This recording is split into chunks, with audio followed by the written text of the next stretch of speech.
છેલ્લા 19 વર્ષથી નાસ્તા ફરતા વિવિધ ગુનાના આરોપીને મોરબી ખાતેથી ઝડપી પાડતી Valsad city police. Valsad city પોલીસની ટીમ જિલ્લા પોલીસ અધિક્ષક કરણરાજ વાઘેલા સાહેબ તથા નાયબ પોલીસ અધિક્ષક AK વર્મા સાહેબની સૂચના મુજબ નાસ્તા ફરતા આરોપીઓને શોધી કાઢવા અંગે કામે લાગી હતી. જે દરમિયાન વલસાડ સિટી પોલીસ સ્ટેશનના ઇન્સ્પેક્ટર DD પરમાર સાહેબના માર્ગદર્શન હેઠળ વલસાડ સિટી પોલીસ સ્ટેશનના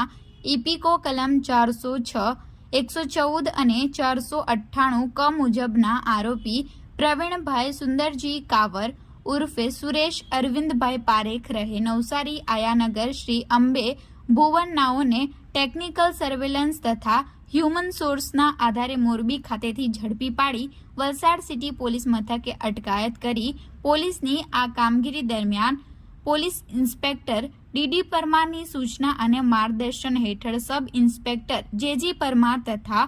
હેડ કોન્સ્ટેબલ હરપાલસિંહ દોલતસિંહ તથા પોલીસ કોન્સ્ટેબલ મનીષભાઈ રમણભાઈ તથા હરદેવસિંહ રણજીતસિંહ નાઓ સામેલ રહ્યા હતા.